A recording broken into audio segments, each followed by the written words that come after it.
Bonjour à tous les chevaliers. Bonjour. J'espère que vous allez bien. On continue notre aventure sur Saint Seiya Omega. La dernière fois, nous nous étions arrêtés sur l'épisode de Haruto qui revient dans son village natal des ninjas. Exactement, en Il y a- Naruto. Il est revenu à Konoha, c'est ça? C'est ça, clairement. Donc épisode plutôt sympa. Et on va continuer directement sur l'épisode 23 qui s'intitule Percé dans le camp ennemi, les retrouvailles des jeunes Sun.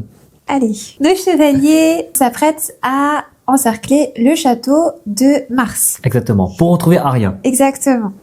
Sauf que le chevalier d'argent de l'écu apparaît et c'est Soma qui va se battre contre lui. Il fait son grand retour. Exactement. Et où est-ce qu'il était? Il a une force en plus, car Oui. il a été entraîné par... Attention, le fameux- le plus grand chevalier de bronze de l'histoire, les amis. Ah oui, Javu de la licorne. J'ai vu la licorne, effectivement. Oui, c'est vrai, très surpris, mais pourtant, c'est bel et bien entraîné par lui, hein. Ouais, super le mentor, hein. Je m'y attendais pas du tout. On passe des profs comme Doko et tout, C'est de ça. Doko à... Ah, Javu qui marchait à quatre pattes avec Athéna dessus.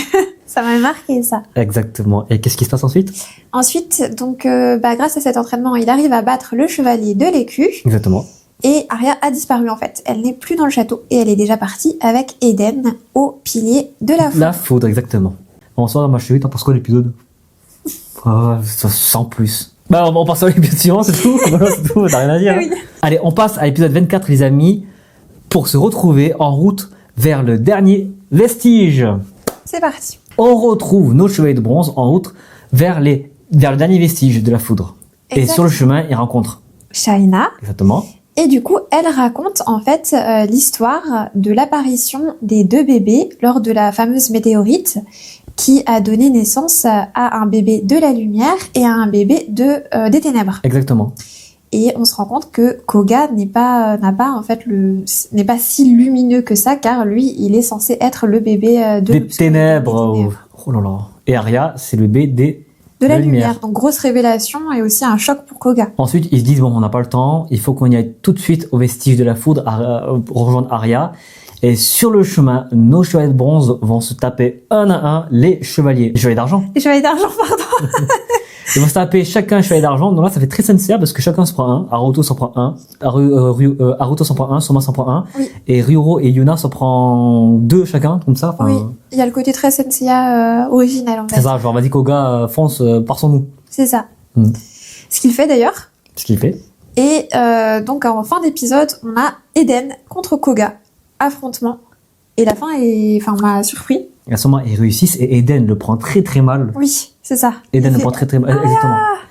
Et Eden le prend très très très mal et Arya s'en veut quand même parce qu'elle veut pas faire du mal à Eden, mais C'est d'un ça. côté elle a pas le choix parce qu'il faut détruire ses piliers. Oui. Et au même moment où Eden concentre sa rage pour donner un dernier coup final à Koga, effectivement comme Luan l'a dit, on a un petit cosmos des ténèbres qui est en train de se montrer au niveau de l'œil de Koga et au même moment t'as le sol qui s'écroule. Un bel épisode voilà qui suit l'épisode précédent, donc ça envoie, ça fonce. Oui, franchement, bon épisode. On n'a pas de temps à perdre et on va enchaîner directement avec l'épisode 25 en territoire inconnu, l'heure des rencontres improbables. C'est un épisode qui est centré sur les regrets, sur les remords, la culpabilité. La douleur et, aussi. Oui, et les illusions, ce que j'apprécie beaucoup. L'histoire se centre à présent sur Ryoho, mon préféré d'ailleurs dans cette histoire. Et on voit des flashbacks où il est jeune et il a un camarade de chevalier. Ce camarade veut être à la hauteur de Ryoho. Exactement. Ryoho a beaucoup de cœur et donc ils se battent en fait l'un contre l'autre et Ryoho laisse gagner son adversaire qui est aussi son ami. Exactement. De là, il le prend très très mal. Il s'en va dans la forêt. Et Pour s'entraîner tout seul. c'est ça, pour s'entraîner seul. Et malheureusement, on va le retrouver mort. Donc là, Ryoho a le cœur brisé, il se sent mal en fait, il se sent coupable. Exactement. Et l'illusion va essayer de pervertir son cœur et de l'emmener dans les ténèbres. Exactement. Mais au dernier moment, Ryuro va dire non, je peux pas parce que je me suis battu pour devenir un grand chevalier. Je sais que tu es une illusion, ça me fait du mal, mais il faut que je passe au-dessus de ça. Il faut pas que je vive avec les regrets, quoi. C'est ça. Donc c'est ça. Donc Ryuro il va lancer un dernier coup pour faire une croix dans son passé qui l'a beaucoup marqué. On en apprend beaucoup plus sur le background de Ryuro, très intéressant d'ailleurs. Donc Ryuro, incroyable flashback. On enchaîne sur le flashback de Yuna. Il y a un moment de sa vie où elle est revenue de son village natal, mais elle a vu que tout était en ruine. Tous les gens qu'elle a connus, notamment une petite fille qui était très gentille avec elle, ben elle est plus là. Voilà, elle est plus là. Et là, si vous voulez, le cosmos des ténèbres est en train de prendre forme, de prendre forme la petite fille qui disait, je t'ai attendu, tout ça, tu m'as dit que t'allais revenir, tu m'as promis, mais t'es pas venu, voilà, nous on est morts, tout ça. C'est ça. Pour faire regretter Yuna. Et en parallèle, lui, Haruto, tout comme Yuna, c'est son passé qui lui hante, notamment son frère, qui lui dit que voilà, que t'as rien fait, tu m'as laissé crever, comme moins que rien, t'es pas digne d'être le chevalier du loup, etc. Oui. Donc voilà, les deux, ils vont dire ok, c'est vrai, on regrette, on peut plus le vivre comme ça, donc ils vont donner tous les trois un dernier coup fatal au cosmos des ténèbres pour se libérer de leurs regrets. Exactement. Donc en vrai, c'est vraiment un épisode thérapeutique. Exactement. Bah, ça leur permet d'évoluer, d'avancer et de lâcher les poids du passé, tout simplement. Exactement. Qu'est-ce que tu as pensé de cet épisode-là? Super, j'ai adoré. Ouais, c'est vrai. J'ai vraiment adoré. C'est un épisode très psychologique, très sombre. Même le décor, si tu te rappelles, c'est très... Il y a beaucoup de contrastes du noir. Oui, exactement. Et de violet. Donc beaucoup centré sur la psychologie, mais voilà, ça se termine plutôt bien pour nos chevaliers de bronze. Voilà. Passons maintenant à l'épisode suivant qui s'intitule Réminiscence et vengeance, le piège des ruines des ténèbres. L'épisode se centre sur Soma et Sonia, au milieu des ténèbres. Exactement. Et on en voit plus en fait sur le passé de Soma et de Sonia. Ouais. Sonia en fait a été, influencée par Médée, qui lui dit écoute, si tu veux être un véritable chevalier, si tu veux travailler pour Mars, tu devrais aller réussir à tuer le père Asoma. Le chevalier d'argent de la Croix du Sud. De la Croix du Sud, merci. Ouais. Donc on voit qu'elle le veut pas, en fait, qu'elle ne le souhaite pas. Mais elle va le faire pour être reconnue par ses parents et par sa mère. Exactement. Donc elle part, elle rencontre donc le père de Soma. Et le père... Très respecté par le village. Hein. C'est vraiment le héros. Hein. Un Shanks. Hein. Ouais, un Shanks, ouais, un petit côté Shanks. Plus côté Shanks que Aioros. C'est vrai. Donc vraiment le papa, le chevalier papa, elle veut l'attaquer et lui en fait ne souhaite pas avoir un combat avec cette fille, c'est ça, une enfant.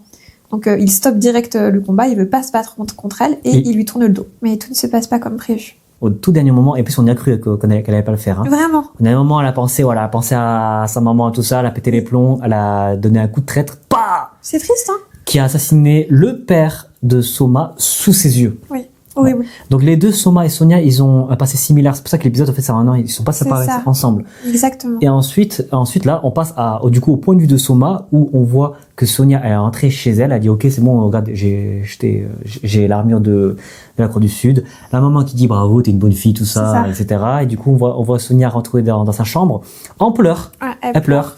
Voilà. Elle pleure et on voit qu'elle regrette. Et Soma voit qu'elle a du regret quand même. C'est ça, exactement. Elle a pas voulu faire ça. Oui. Sonia se fait envahir par le cosmos des ténèbres, mais au dernier moment, Soma lui tend la main comme ça. Sonia lui dit, ouais, pourquoi tu ne laisses pas tomber? Et là, Soma lui dit, non. Tu vas pas mourir maintenant, c'est moi qui veux te vaincre. C'est ça, c'est moi qui veux te... Donc il a fait sortir de là, et là, Soma lance un coup final pour détruire le cosmos des ténèbres. Très bel épisode. Très bel épisode, vraiment centré sur Soma et Sonia, un passé très douloureux. Oui. On en apprend beaucoup plus sur les deux chevaliers, et Sonia notamment, on apprend qu'elle est plus humaine, tragique que ce que l'on pense. C'est vrai. Dans ma chérie, très bon épisode en vrai. Magnifique. On a bien aimé, franchement on a bien aimé. Les deux là, ça fait un petit Shaina, c'est hier. Hein, oui, c'est ça, c'est vrai. On va passer à l'épisode suivant, qui est selon moi un de mes épisodes préférés. Et qui pour moi est un de ceux qui m'a le plus brisé le cœur. Exactement, et ça s'appelle La fin du voyage, les jeunes gens et la lumière de la jeune fille. Cette fois-ci, on a affaire à Koga, Eden et Aria. Saria. Ils vont également être dans le cosmos des ténèbres. Pour Eden, il va avoir le regret de ne pas réussir à avoir protégé Aria. Il va être rongé par ce remords et par le fait de ne pas ni lui apporter la joie, le bonheur et l'amour qu'il aimerait. Il va être envahi par le cosmos des ténèbres. Exactement. Pendant ce temps, Aria, elle est rongée par la culpabilité de l'utilisation de son cosmos. Elle voit que son cosmos énergie fait du mal à la Terre. À la Terre. exactement, aux gens qu'elle aime. Parce que Mars, il l'utilise pour C'est détruire... ça, c'est ça. Donc elle voit en fait son double maléfique qui va la pousser à se sentir mal, à lui dire qu'elle n'est rien, qu'elle fait tout mal, et elle va se sentir extrêmement coupable. Ouais, la pauvre. Et elle va commencer à se faire envahir par le cosmos des ténèbres. Koga, lui, il est rongé par le fait qu'il n'a pas réussi à protéger Saori-san. Exactement. Donc on voit Saori qui lui dit « t'as pas réussi à me protéger, etc. » Et donc il se sent extrêmement mal.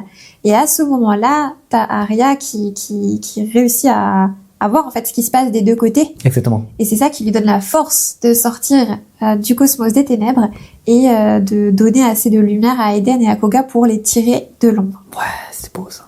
Et suite à cela, Arya va voir Koga et lui dit formellement de ne jamais se laisser tenter par les cosmos de l'obscurité. C'est ça. Parce que lui ici, c'est un garçon de lumière quand même. C'est ça, c'est beau. Hein. C'est vraiment beau. C'est super beau. Et du coup, les deux vont détruire le dernier vestige qui était jusqu'ici inconnu, les vestiges des ténèbres. Oui. Et ça, il n'y avait que Koga qui pouvait réussir. C'est ça. Et tu te rappelles qu'à ce moment-là, Arya, elle fait... t'as Koga qui tient le cosmos de... Tu sais, le petit... Oui, des... truc de ténèbres. Arya, Après... C'est ça. Il est lumineux, j'avais oublié. Exactement. Et en fait, elle transforme en pierre de lumière, quoi. T'as raison. Et là, elle dit non, soit toujours la lumière et jamais le ténèbre. Et à ce moment, les amis, tous les chevaliers sont réunis. Donc là, il y a tout le monde. Hein. Il y a une réunion. Il y a les 5 chevaliers de bronze. Il y a Arya, il y a Eden, il y a Sonia, il y a tout le monde, là, la future génération. À ce moment-là, le Big Boss fait son entrée. Son grand retour, le grand Mars attaque. Oui. Mars attaque. Ah là là, les amis. Là, et là. C'est le plus grand moment Senseiya-esque de Sensei Omega. Mars est prêt pour reprendre Arya, pour en finir avec elle, sauf qu'au dernier moment, on a tous les pierres des vestiges se réunissent pour former enfin un nouveau sceptre, le sceptre d'Athéna. Exactement, qui est très beau. Qui est d'ailleurs très très joli, hein. Le design, tout ça en forme de petite aile, là. Très très beau. C'est vrai. Et on voit que Arya mérite enfin le cosmos d'Athéna. Oui. Donc, tout le monde se bat, sauf Eden et Arya qui assistent au spectacle avec leur popcorn. C'est ça. Et t'as tous les chevaliers qui se battent, du coup, un à un, ensemble et un à un. Mars, il tombe, il se relève, il tombe, il se relève. En même temps, il protège Arya. Au dernier moment, Mars s'énerve et transperce avec une lance le corps de Arya. Arya décède. Tu sais qu'à ce moment-là, j'étais sûre qu'elle n'allait pas mourir. Hein. C'est fou ça. Je pensais vraiment que c'était faux, qu'elle allait être récupérée ou qu'elle allait être sauvée miraculeusement. Je ne m'attendais vraiment pas à la mort d'un personnage aussi important. Ouais. Ah non, les scénaristes, ils ont fait non. On a terminé avec elle, on en a marre. Allez, on raye ça de la liste. Ça fera personnage. Elle était si pure, je trouve ça dommage, elle a pas connu le monde. C'est ça. Et après, du coup, elle meurt. Mars arrive à récupérer son sceptre et dit ok, vas-y, maintenant j'ai plus besoin de toi, j'ai réussi à savoir ton pouvoir, maintenant je me casse, détruire le monde. Et à ce moment-là, il y a Arya qui l'a entouré des chevaliers de bronze, de ses seuls amis d'ailleurs. Oui. Et elle lui dit merci de m'avoir fait découvrir le monde, merci de m'avoir rendu heureuse. C'est ça, mais elle pleure en même temps. Ouais, elle pleure. Franchement, là, la musique, la mise en scène, les voix, tout est parfait. Là, ça fait vraiment très sincère, je trouve. Trop. Ouais, très émouvant, tout le monde pleure. Eden, il est choqué. Et Arya dit non, par contre, on n'a pas le temps, il faut que vous allez arrêter Mars. C'est ça. Et tout le monde ne veut pas. Du coup, là, ça fait très, très Saori où elle les enferme dans des bulles de cosmos et elle les envoie à la surface, comme dans Hades. C'est vrai. Et t'as Koga et t'as Eden qui fait Arya. C'est émouvant, là. Et du coup, t'as Arya qui tombe elle tombe dans le vide. Elle dit merci tout le monde, merci à vous, merci de rendre heureuse et ciao. End. Exactement. Et je suis contente, c'est que je sais comment Eden va également rejoindre le groupe des chevaliers de bronze maintenant. Exactement, c'est le point culminant, c'est un point de non-retour pour nos chevaliers de bronze, notamment pour Koga et Eden, que là, c'est vraiment une source de motivation qu'on croit il faut vraiment arrêter et stopper Mars. C'est ça. Donc c'est l'épisode final de la première partie de la saison 1 de Sensei Omega. Ma chérie, qu'est-ce que tu en as pensé en vrai? Excellent épisode, j'ai adoré, mais j'ai pas du tout aimé la fin. Bon, j'avoue que c'est important pour l'évolution des personnages. Mais un personnage aussi pur, non, ça m'a fait trop mal au cœur. Ouais, c'est vrai que... Non, j'ai lâché ma petite larme, quand même. Ah, ça, c'était très émouvant, les amis. C'est vraiment, pour moi, le meilleur épisode de Sensei, un des meilleurs épisodes de Sensei Omega jusqu'à maintenant. Tragique. Très tragique, il y a tout. On a de l'épique, on a de la baston, on a de l'émotion, on a de la tragédie, on a des morts. Je sais que toi, t'aimes pas quand on voit des morts, mais moi, je trouve que c'est important. Oui, je comprends. Voilà, c'est important, c'est très shonenesque. C'est ça. Très bel épisode. Voilà, on a très hâte de savoir la suite.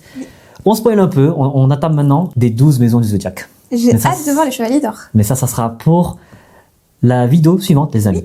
Des défauts, oui, on en a, mais aussi des qualités.